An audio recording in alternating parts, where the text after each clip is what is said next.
Hello students, આપણે એક અવસ્થા વિધેય આંતરિક ઉર્જાનો અભ્યાસ કર્યો. આંતરિક ઉર્જા કોને કહેવાય? તો પ્રણાલીમાં રહેલી બધા પ્રકારની ઉર્જાનો સરવાળો એટલે આંતરિક ઉર્જા. આ આંતરિક ઉર્જામાં કઈ રીતે ફેરફાર કરી શકાય? તો આપણે 3 પોઈન્ટ જોયા હતા. પહેલો હતો પ્રણાલી પર કાર્ય કરીને અથવા તો પ્રણાલી દ્વારા કાર્ય કરીને. બીજો હતો પ્રણાલીમાં ઉષ્મા ઉમેરીને અથવા તો પ્રણાલીમાંથી ઉષ્મા દૂર કરીને. અને ત્રીજો હતો દ્રવ્યનો જથ્થો બદલીને. આપણે પ્રયોગ દ્વારા એને સમજીએ.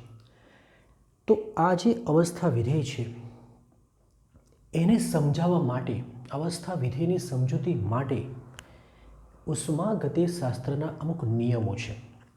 આપણે વાત કરી ગયા છે, 4 નિયમો છે. એમાંનો પ્રથમ નિયમ ઉષ્માગતિશાસ્ત્રનો શૂન્ય ક્રમનો નિયમ, ત્યારબાદ પ્રથમ ક્રમનો નિયમ, એની ચર્ચા આજે કરીશું આપણે.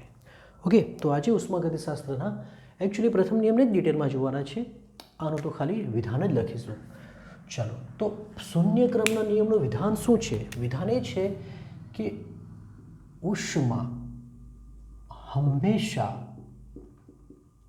ગરમ ભાગથી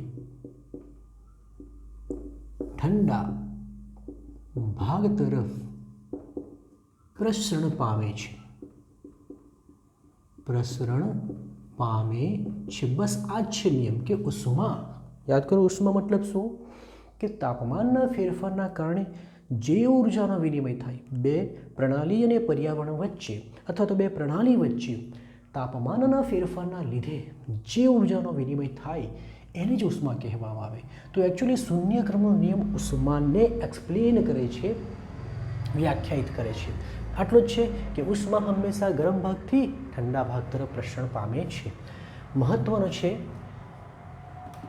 પ્રથમ નિયમ, બરાબર? ચાલો, તો પ્રથમ નિયમ જોઈએ. એકચ્યુઅલી આ નિયમ ઉર્જા સંરક્ષણનો જ નિયમ છે. તમે શીખી ગયા છે ઉર્જા સંરક્ષણ નિયમ 10થમાં 9થમાં લોઅર ક્લાસમાં આપણે આવી ગયું છે કે ભાઈ ઉર્જાનો જથ્થો અચળ રહે છે. વિશ્વમાં રહેલી કુલ ઉર્જાનો જથ્થો શું રહે છે? અચળ રહે છે. ઉર્જાનું સર્જન કે વિનાશ શક્ય નથી. પરંતુ એને બે અલગ અલગ રીતે દર્શાવે છે. એક રીત છે કે નિરાળી પ્રણાલી. નિરાળી પ્રણાલી યાદ છે? નિરાળી પ્રણાલી કોને કહેવાય? કે એવી પ્રણાલી કે જે દ્રવ્ય અને ઉર્જા બંનેની આપ-લે પર્યાવરણ સાથે ન કરી શકે. તો નિરાળી પ્રણાલીમાં કોઈ પણ પ્રક્રિયા થાય તેની ઉર્જા અચળ જ રહે છે. એટલે નિરાળી પ્રણાલીની ઉર્જા હંમેશા અચળ રહે છે. હવે તમે કહેશો સર નિરાળી પ્રણાલીનું ઉદાહરણ શું છે? તો આપણે ત્યારે થર્મોસ ફ્લાસ્કની વાત કરેલી. પણ તમે વિચારો, મેં ત્યારે એક બીજો પણ શબ્દ વાપરેલો. એમ કીધું કે આ બ્રહ્માંડ એટલે કે આ વિશ્વ એ નિરાળી પ્રણાલી છે, કારણ કે એમાં ઉર્જાનો જથ્થો ક્યારેય પણ બદલાતો નથી. તો અહીં તમે વિશ્વ મૂકીને વિચારો તો શું શબ્દ આવશે? વિશ્વની ઉર્જા હંમેશા અચળ રહે છે. અરે આ જ તો થઈ ગયો આપણો ઉર્જા સંરક્ષણનો નિયમ, બરાબર? જો કે આપણે એને બીજી રીતે પણ લખી શકીએ. બીજી રીત શું હતી યાદ છે? બીજી રીત લખવાની કે ઉર્જાનું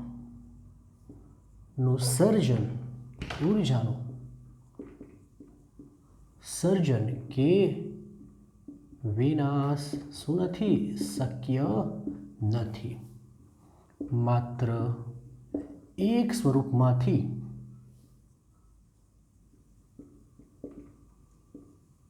બીજા સ્વરૂપમાં રૂપાંતર થાય છે.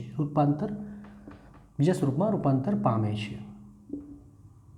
પણ વિનાશ કે સર્જન થતું નથી, કારણ કે ઉર્જાનો જથ્થો અચળ છે. ક્લિયર? ચાલો, હવે ધારી લો કે આ એક પ્રણાલી છે.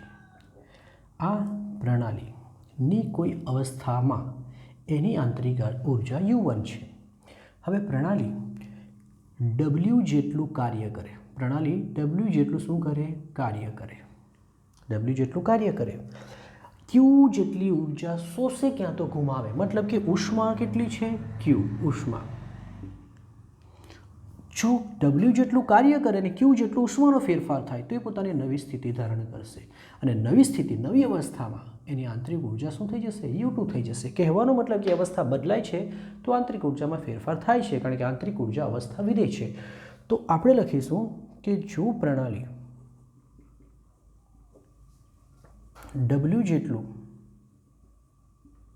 કાર્ય કરે તથા Q જેટલી ઉષ્મા શોષે અથવા તો ગુમાવે, બંને થઈ શકે ને ફેરફારનો મતલબ, તો તે નવી અવસ્થા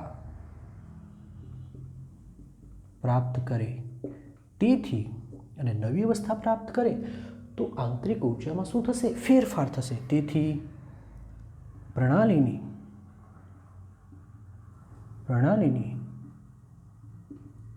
આંતરિક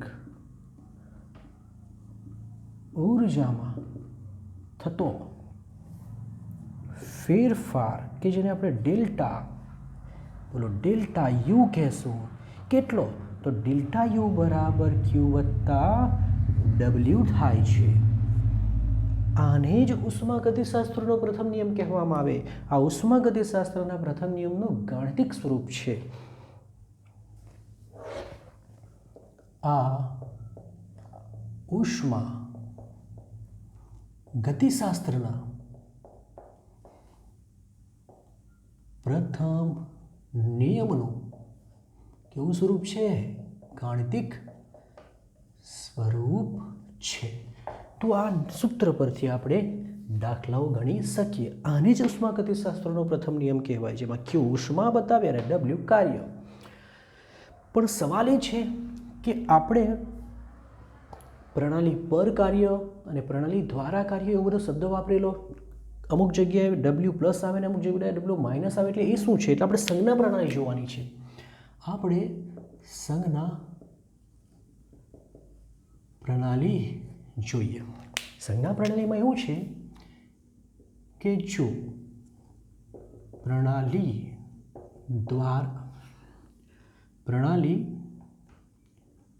પર કાર્ય થાય, પ્રણાલી પર કાર્ય, તો કાર્ય ધન લેવું. ધનનો મતલબ શું? ડબલ્યુ કેવા પ્લસ હોવા જોઈએ. તો કાર્ય ધન એટલે કે ડબલ્યુ પ્લસ લેવું. જો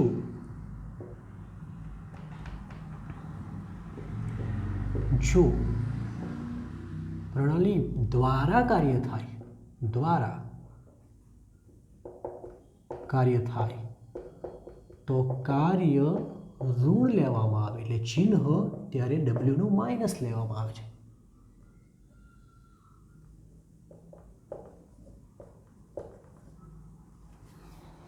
હવે તમને પાછો પ્રશ્ન થશે કે અમને કઈ રીતે ખબર પડે કે પ્રણાલી પર કાર્ય થયું છે કે પ્રણાલી દ્વારા કાર્ય થયું છે? ચલો માની લીધું પર પરથી મને પ્લસ યાદ રહી જશે. ધનનો મતલબ પ્લસ થાય ને, તો પર એટલે પ્લસ એવું આપણે યાદ રાખી શકીએ. તો બીજું ખબર પડી જાય, પર આવે તો પ્લસ, રાઈટ. પણ કેવી રીતે ખબર પડશે કે ભાઈ પ્રણાલી પર કાર્ય થયું? તો જરાક ધ્યાનથી જુઓ. આ પ્રણાલી છે બરાબર, આ એની પ્રારંભિક અવસ્થા છે. પ્રારંભિક અવસ્થામાં એ આટલું કદ ધરાવે છે. હવે એવું કાર્ય થાય કે જેથી પ્રણાલીનું કદ ઘટી જાય અને અંતિમ અવસ્થામાં આવું થઈ જાય. મતલબ કદમાં શું થયું? ઘટાડો. આ પ્રારંભિક કદ થયું અને આ અંતિમ કદ છે, તો કદ ઘટી ગયું. જો કદ ઘટી જાય તો સમજવાનું કે પ્રણાલી પર કાર્ય થાય. યાદ રાખજો, જો વાયુ પ્રણાલીનું પ્રક્રિયા દરમિયાન કદ ઘટે તો પ્રણાલી પર કાર્ય થયું, અને પ્રણાલી પર કાર્ય થયું તો ડબલ્યુ પ્લસ લેવાના. એ જ રીતે પ્રણાલીનું કદ, પ્રારંભિક કદ વીઆઈ ઇનિશિયલ એટલે વીઆઈ આટલું હોય, પણ પ્રક્રિયા દ્વારા એનું કદ જ વધી જાય. પ્રક્રિયા થયા બાદ એટલે કે અંતિમ સ્થિતિમાં પ્રારંભિક અવસ્થા અને અંતિમ અવસ્થામાં કદ વીએફ વધી જાય. સમજ પડે છે ને? એટલે જ મેં આકૃતિ પણ એ રીતે જ બતાવી છે. વધુ કદમાંથી ઓછું કદ, ઓછા કદમાંથી વધુ કદ. તો તેવા કિસ્સામાં પ્રણાલી દ્વારા કાર્ય થાય. ક્લિયર હોવું જોઈએ. તો જ્યારે આપણે વાયુના કદમાં ઘટાડો જોશું તો પ્રણાલી પર કાર્ય થશે અને ત્યારે આપણે પ્લસ લેવાના, અને જ્યારે વાયુના કદમાં વધારો થતો દેખાશે તો પ્રણાલી દ્વારા કાર્ય થશે ને ત્યારે આપણે માઇનસ લેવાનું. બીજું છે ક્યુ કેવા લેવાના? ઉષ્માને પ્લસ માઇનસ ક્યારે લેવાનું? તો જો એમાં પણ બે છે. જો પ્રણાલીમાં ઉષ્મા ઉમેરાય એટલે કે પ્રણાલી ઉષ્મા શોષે, એમ લખીશું, પ્રણાલી ઉષ્મા શોષે તો ક્યુ ધન મળે, ધન લેવા. બરાબર, ધન મતલબ સમજ પડે છે ને, પ્લસ ક્યુ લેવું, પ્લસ ક્યુ. પરંતુ જો પ્રણાલી ઉષ્મા ગુમાવે તો ક્યુ ઋણ લેવા એટલે કે માઇનસ ક્યુ. તો આનો ઉપયોગ કરી આપણે દાખલાઓ કરી શકીએ. તો આ છે ઉષ્માગતિશાસ્ત્રનો પ્રથમ નિયમ અને તેનું ગાણિતિક સ્વરૂપ. અને સમજી શક્યા હશે કે પ્રથમ નિયમ કયા વિધેયની સમજૂતી આપે છે? તો આંતરિક ઉર્જાની સમજૂતી આપે છે. કોપી કરો આટલું. ચાલો, ઉષ્માગતિશાસ્ત્રના પ્રથમ નિયમ પર આધારિત બે નાના ક્વેશ્ચનો, દાખલાઓ જોઈ લઈએ. પ્રણાલીને 300 કેલરી ઉષ્મા આપતા, પ્રણાલીને આપતા એટલે પ્રણાલીની અંદર શોષાય છે. તો આટલી ઉષ્મા જો આપવામાં આવે તો ઉષ્મા ક્યુ બરાબર 300 તો થાય કેલરી, પરંતુ શોષે છે એટલે ચિહ્ન લેવું પડે પ્લસ. તેનું કદ બમણું થાય છે, કદ વધે છે, આના પરથી બી ખબર પડે. બરાબર. અને તાપમાન આટલાથી આટલા કેલ્વિન વધે છે. તાપમાનની હાલમાં જરૂર નથી. જો આ ક્રિયા દરમિયાન પ્રણાલી દ્વારા થયેલું કાર્ય, શબ્દ બરાબર સાંભળજો, પ્રણાલી દ્વારા થયેલું કાર્ય, આના પરથી બહુ ખબર પડે, કદ બમણું થાય. યાદ કરો, આપણે હમણાં જ જોઈ ગયા, કદ ઘટે તો પ્રણાલી પર અને બમણું થાય તો પ્રણાલી દ્વારા. અને પ્રણાલી દ્વારા કાર્ય થાય કેટલું? આટલું. તો પછી દ્વારા હોવાથી બોલો કેવું લેવું પડશે? માઇનસ ચિહ્ન લેવું પડશે. તો ડેલ્ટા યુ શોધવાના છે.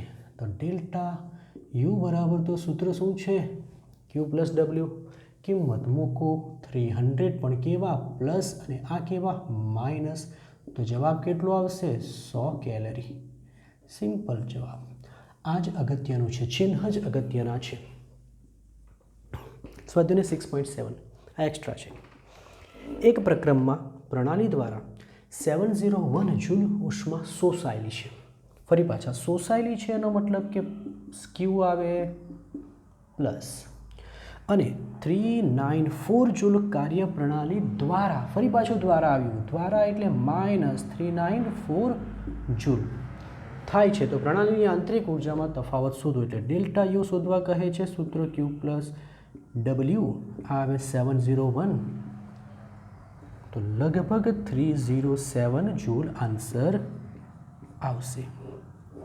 તો આ રીતે આપણે આ સૂત્રનો ઉપયોગ કરી આવા દાખલાઓ સોલ્વ કરી શકીએ. હવે આપણે જુદા જુદા ઉષ્માગતિકીય પ્રક્રમોમાં આંતરિક ઉર્જા કેવી રીતે બદલાય એની ચર્ચા કરવાના છે. આના પરથી શોર્ટ ક્વેશ્ચન વધુ પૂછાય છે. નેટ માટે પણ ખૂબ અગત્યનો પ્રશ્ન છે. પહેલું છે સમતાપ પ્રક્રિયા. સમતાપ પ્રક્રિયા. સમતાપ પ્રક્રિયાનો મતલબ થાય કે ડેલ્ટા ટી તમારા 0, એટલે કે તાપમાનમાં ફેરફાર થાય જ નહીં. આવું ક્યારે પોસિબલ હોય?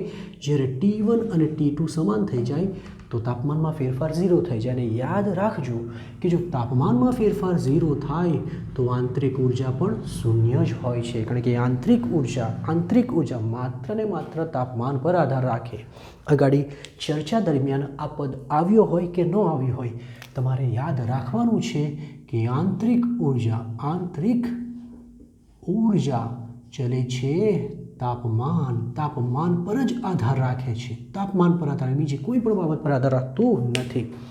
ઓકે, ચાલો, તો આ એક મોસ્ટ ઇમ્પોર્ટન્ટ વાત થઈ ગઈ. હવે delta T is equal two 0 થાય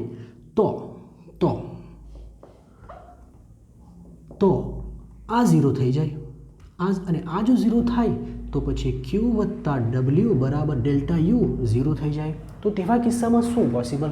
તો તેવા કિસ્સામાં બે શક્યતાઓ છે. બે શક્યતા ને શક્યતા એક જ છે, પણ તેને બે રીતે રિપ્રેઝન્ટ કરે. જો ક્યુને પેલી બાજુ લઈ જાઉં ડબલ્યુને, તો તે માઇનસ થવાના, અને જો ક્યુને પેલી બાજુ લઈ જાય તો W is equal to minus Q કહેવાય. આનો મિનિંગ શું નીકળે? મિનિંગ એક જ છે કે જેટલું કાર્ય થાય એટલી જ ઉષ્મા શોષાય, પણ આપણે પ્લસ માઇનસ લખીએ એટલે બે રીતે લખવું પડે. જો આના માટે શું લખવું જરાક ધ્યાનથી જો. માઇનસ કાર્ય એટલે શું?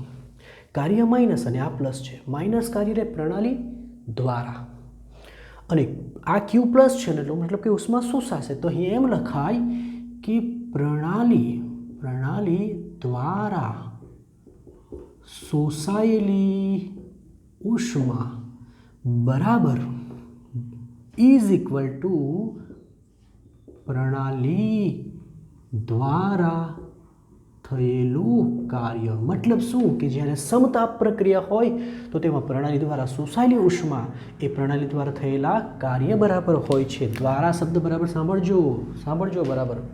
અહીંયા પ્રણાલી દ્વારા શબ્દ પ્રણાલીએ શોષેલી એમ લખી દઈશું, એટલે દ્વારા એક જ વાર આવે, અને દ્વારા અને પર આપણે કાર્ય માટે જ વાપરવાના છે. આનો મતલબ શું થાય? અહીં કાર્ય પ્લસ છે અને આ માઇનસ છે. જો ક્યુ માઇનસ હોય એનો મતલબ પ્રણાલી શોષે કે ગુમાવે, અને આ પ્લસ હોય એનો મતલબ પ્રણાલી પર કે દ્વારા, તો પર. તો અહીં આમ લખાશે પ્રણાલી પર થયેલું કાર્ય બરાબર પ્રણાલી એ અહીંયા શોષેલી હતી, અહીં આવશે ગુમાવેલી ઉષ્મા. તો વાત તો એક જ નીકળે છે કે કાર્ય બરાબર ઉષ્મા, પણ એને રિપ્રેઝેન્ટ કરવાની રીત અલગ અલગ છે. તમારે બંને યાદ રાખવાની. ક્યુ પ્લસ છે તો શોષાયેલી, ડબલ્યુ માઇનસ છે તો દ્વારા. અહીં ડબલ્યુ પ્લસ છે તો પર કાર્ય, અને ક્યુ માઇનસ છે તો ગુમાવેલી. નેક્સ્ટ છે ચક્રીય પ્રક્રિયા. ચક્રીય પ્રક્રિયા મતલબ જ્યાંથી સ્ટાર્ટ કરે ત્યાં જ આવે, અને એ તો તમને ખબર જ છે કે આંતરિક ઉર્જા અવસ્થા વિધેય છે. તો જ્યાંથી સ્ટાર્ટ કરે ત્યાં જ આવે, તો અવસ્થા બદલાય નહીં તો ડેલ્ટા યુ બરાબર 0 થાય. એનો મતલબ કે U1 બરાબર U2 હશે, કારણ કે એક જ અવસ્થા છે. એટલે ચક્રીય પ્રક્રિયા માટે પણ ડેલ્ટા યુ કેવા હોય છે? 0. સમતા પ્રક્રિયા માટે 0, ચક્રીય પ્રક્રિયા માટે પણ 0. અને 0 આવે તો ફરી પાછા આપણી પાસે બે જ ઓપ્શન આવવાના, જે ઉપર લખ્યા તે જ ફરી પાછા લખવાના છે કે ક્યુ બરાબર માઇનસ ડબલ્યુનો મિનિંગ શું?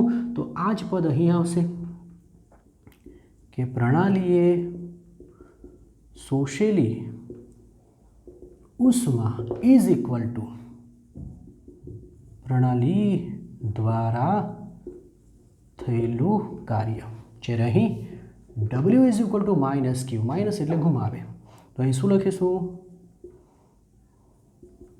પ્રણાલી પર થયેલું કાર્ય બરાબર પ્રણાલી એ ગુમાવેલી ઉષ્મા. ઠીક છે. હજુ આપણે બીજી પ્રક્રિયાઓ જોઈએ, બીજા પ્રક્રમો જોઈએ. ચલો, નેક્સ્ટ છે સમકદ પ્રક્રમ. સમકદ, કદ અચળ રહે. સમકદ પ્રક્રમમાં ડેલ્ટા વી 0 થાય. રીઝન સમકદનો મતલબ કે કદ તમારું સમાન રહે. હવે કદમાં ફેરફાર ન થાય તો શું થાય? યાદ કરો, કાર્ય પ્રણાલી પર કાર્ય અને પ્રણાલી દ્વારા કાર્યમાં આપણે પેલું આકૃતિ દોરીને જોયું, બંને કિસ્સામાં કદમાં ફેરફાર થવો જ જોઈએ, તો જ પ્રણાલી પર અને પ્રણાલી દ્વારા કાર્ય કહેવાય. જો કદ જ ન બદલાય તો એમાં એવું છે કે ડબલ્યુ એટલે કાર્યનું સૂત્ર આપણે આના પછીના લેક્ચરમાં જોવાના છે. સૂત્ર છે પી ડેલ્ટા વી. આના પછીના લેક્ચરમાં આપણે મતલબ આના પછીના ટોપિકમાં આપણે કવર કરવાના છે, પણ હાલમાં સૂત્ર બતાવું છું, જસ્ટ ખાલી ઇન્ફોર્મેશન. જો ડેલ્ટા વી બરાબર 0 અહીં મૂકું તો ડબલ્યુ બરાબર કેટલા થશે? 0 થશે કે નહીં? આમ એટલે જો ડેલ્ટા વી બરાબર 0 થાય તો કાર્ય એટલે કે ડબલ્યુ બરાબર 0 બને, અને ડબલ્યુ બરાબર 0 બને તો ડેલ્ટા યુ બરાબર ક્યુ વત્તા ડબલ્યુ સૂત્રમાં આ 0 આવશે, એટલે ફક્ત ને ફક્ત બોલો આટલું જ રહેશે કે નહીં? રાઈટ. સમકદ પ્રક્રિયા છે માટે અહીં અચળ કદે એવું શબ્દ વાપરી દેશું. હવે આના પણ બે મિનિંગ નીકળી શકે. મિનિંગ તો નહીં કહી શકીએ. જો બરાબર આ અને આ બંને સમાન છે. જો ક્યુ પોઝિટિવ હોય, વિચારો, ધારો કે ક્યુ પોઝિટિવ હોય, એનો મતલબ કે પ્રણાલી ઉષ્મા શોષે, તો શું થશે? જો આ પોઝિટિવ હોય તો તમારા ડેલ્ટા યુ પણ પોઝિટિવ થવાના. થાય કે નહીં થાય? આ ધન તો આ બી ધન થવાનું. અને જો આ ધન હોય તો તાપમાન વધે. યાદ રાખજો કે ક્યુ પોઝિટિવ તો delta you positive, delta you positive તો તાપમાન હંમેશા વધે, એટલે કે આ પણ આંતરિક ઊર્જા પણ વધે અને આ પણ વધે. તો પછી બીજું લખી શકીએ કે જો ક્યુ નેગેટિવ હોય તો શું થશે? તો આ પણ નેગેટિવ થાય, એટલે કે આંતરિક ઊર્જા ઘટી હશે ને આંતરિક ઊર્જા ઘટે તો તાપમાન ઘટે, કારણ કે બંને એકબીજાના સમપ્રમાણમાં છે. ઓકે, તો અચળ કદે આનો મિનિંગ લખીએ કે અચળ કદે પ્રણાલી જે ઉષ્મા શોષે અથવા જે ઉષ્મા ગુમાવે તે આંતરિક ઊર્જાના ફેરફાર જેટલું જ થાય છે. તો આના પરનું સેન્ટેન્સ અહીં લખીશું કે આમ અચળ કદે પ્રણાલી જે ઉષ્મા શોષે કે ગુમાવે તે તેની આંતરિક ઊર્જામાં થતા ફેરફાર બરાબર હોય છે. અને એક વાત યાદ રાખો કે અહીં ક્યુ બરાબર ડબલ્યુ થાય, ડેલ્ટા યુ થાય. ડેલ્ટા યુ તો અવસ્થા વિધેય છે, યુ તો અવસ્થા વિધેય છે, એનો મતલબ એ થઈ ગયું કે અહીં ઉષ્મા અવસ્થા વિધેય તરીકે વર્તે છે. ખાસ યાદ રાખજો, સમકદ પ્રક્રિયામાં ઉષ્મા અવસ્થા વિધેય તરીકે વર્તે છે. ચાલો, આ ખૂબ અગત્યનું છે. શાના પરથી આવું છે ખબર છે ને? યુ વત્તા ડબલ્યુ, ડબલ્યુ બરાબર 0 થઈ જાય. નેક્સ્ટ ચોથી છે સમદાબ પ્રક્રમ. સમદાબ પ્રક્રમ. સમદાબનો મતલબ શું થાય? દબાણ અચળ રહે. દબાણ અચળ રહેનો મતલબ ડેલ્ટા પી બરાબર કેટલા થાય? 0. કારણ શું? P1 બરાબર P2, એટલે કે આ અચળ રહે. આનો મતલબ સમજ પડે છે? P1 બરાબર P2 નો મતલબ કે P અચળ છે, V1 બરાબર V2 નો મતલબ કે V અચળ છે, T1 બરાબર T2 નો મતલબ કે T અચળ છે. એ તો ખ્યાલ આવવો જોઈએ. બદલાય જ નહીં તો અચળ જ કહેવાય ને. ઓકે, આ ખૂબ અગત્યનું છે. હવે ડેલ્ટા P બરાબર 0 થાય એટલે કે P અચળ રહે, એમ લખો ને. ચલો, P અચળ રહે, P અચળ. હવે અહીં કાર્યનું એક સૂત્ર લખાયેલું હતું. કાર્ય બરાબર સૂત્ર શું હતું? કાર્ય બરાબર માઇનસ પી ડેલ્ટા વી હતું કે નહીં હતું? આ કાર્યનું સૂત્ર હતું. તો આપણી પાસે ડેલ્ટા યુ બરાબર ક્યુ વત્તા ડબલ્યુ સૂત્ર છે. તો આ કિંમત અહીં મૂકી શકાય. તો ડેલ્ટા યુ બરાબર આ અચળ છે, આ તો બદલાતું હશે ને, કદ તો બદલાય ને. પી અચળ છે, પી તો અચળ હોય તો બી ચાલશે, ફેરફાર તો આનો છે. આનો મતલબ ક્યુ માઇનસ પી ડેલ્ટા વી થશે. બરાબર, આ પદ બહુ ખૂબ અગત્યનું છે. આને અહીં જ રહેવા દે, આને આમ લઈ આવી, એટલે કે ક્યુ બરાબર તમારા ડેલ્ટા યુ આમ આ બાજુ આવશે તો પ્લસ થઈ જશે, પી ડેલ્ટા વી થાય. ધ્યાનથી જોજો. પ્રક્રિયા સમકદ છે, સમદાબ છે. સમકદ હતું તો મેં અહીં વી લખેલા, વી મતલબ કે અચળ કદે. સમદાબ છે તો અહીં મેં પી લખીશું. તો એનો મતલબ કે આ પણ ઉષ્મા જ છે, પણ ક્યારે? આ ક્યારે? અચળ દબાણે ઉષ્મા. જ્યારે આ શું છે? અચળ કદે ઉષ્મા. અચળ કદે ઉષ્મા ડાયરેક્ટ ડેલ્ટા યુ થાય, પણ અચળ દબાણે ઉષ્મા ડાયરેક્ટ ડેલ્ટા યુ થતું નથી. આ સૂત્ર મળે છે. અને આના પછીના એક બે ટોપિક પછી શીખીશું કે અચળ દબાણે જે ઉષ્મા હોય છે એટલે કે એના માટે જ એક શબ્દ વપરાય છે અને એ છે એન્થાલ્પી. તો આપણે ત્યારે ફરી પાછા ડિસ્કશન કરીશું, પણ હાલમાં યાદ રાખજો કે એન્થાલ્પી જ છે એટલે અચળ દબાણે ઉષ્મા બરાબર તેનું સૂત્ર આપણે આગળ જતાં મેળવીશું. ચાલો, ઓકે. હવે એક હજુ બાકી રહી ગઈ અને તે છે સમોષમી પ્રકરણ. તો તે આપણે અહીં જોઈ લઈએ. સમોષમી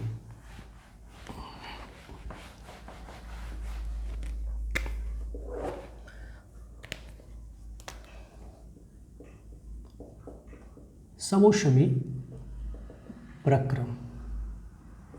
ચાલો, સમોષમી પ્રક્રમ એટલે ઉષ્માનો જથ્થો અચળ એટલે ક્યુ. સમોષમી એટલે કે ઉષ્મા શોષાય પણ નહીં ને ગુમાવે પણ, એટલે ક્યુ બરાબર 0 ને ક્યુ બરાબર 0 હોય તો ડેલ્ટા યુ બરાબર ક્યુ વત્તા ડબલ્યુમાં આ 0 મૂકતા તમને ફક્ત ને ફક્ત શું મળે? ડબલ્યુ મળે કે નહીં મળે? આપણે જોઈ ગયા છે. આનો મિનિંગ પણ જે રીતે આનો મિનિંગ લખ્યો તે રીતે એનો મિનિંગ પણ લખી શકાય. એકચ્યુઅલી તમે આને અહીંયા લખજો ને પછી આ 2 પોઈન્ટ લખજો તો વધારે બેટર હશે. ચલો, આનો મિનિંગ લઈ લઈએ. આનો મિનિંગ લખી દઈએ કે સમોષમી પ્રક્રમમાં પ્રણાલી દ્વારા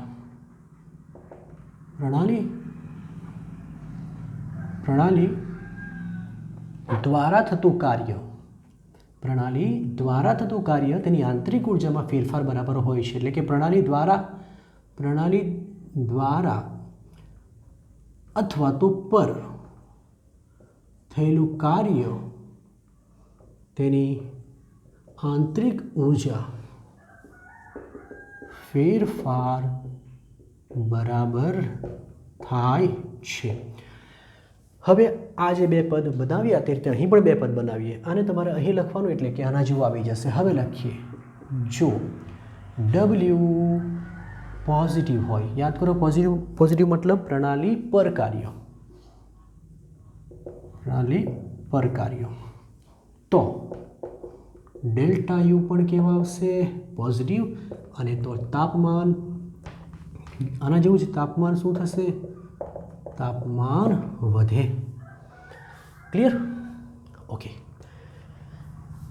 તે રીતે જો ડબલ્યુ બરાબર નેગેટિવ મતલબ પ્રણાલી દ્વારા તો ડેલ્ટા યુ પણ કહેવાના નેગેટિવ અને તો તાપમાન શું થશે? ઘટે. તો આ મુદ્દા યાદ રાખવાના છે. ખાસ વાત છે આની અને આની. અહીં ઉષ્મા અવસ્થા વિધેય તરીકે વર્તે, જ્યારે અહીં કાર્ય અવસ્થા વિધેય તરીકે વર્તે છે. આ ખૂબ અગત્યનું છે. આના માટેનું એક સેન્ટન્સ અથવા તો અહીં લખી દઈએ, નોટ કરીને લખી દઈએ. ચાલો, કે સમકદ પ્રક્રમમાં ઉષ્મા અવસ્થા વિધેય બને છે જ્યારે સમોષમી પ્રક્રમમાં બોલો કોણ? કાર્ય અવસ્થા વિધેય બને છે. તો આપણે જુદી જુદી પ્રક્રિયાઓમાં આંતરિક ઉર્જામાં શું ફેરફાર થાય તે જોઈ ગયા. આના પરથી તમને શોર્ટ ક્વેશ્ચન વધુ પૂછાય છે અને આવા પોઈન્ટો ખાસ તમારે યાદ રાખવાના રહેશે. બરાબર? સૂત્ર આપણી પાસે એક જ હતું, W બરાબર Q વત્તા W. તેના પરથી આપણે આ બધી વાતો મેળવી ગયા. કાર્યનું સૂત્ર, સામાન્ય સૂત્ર શું છે તે પણ આપણે જોઈ ગયા. ઓકે, ચલો કોપી કરો.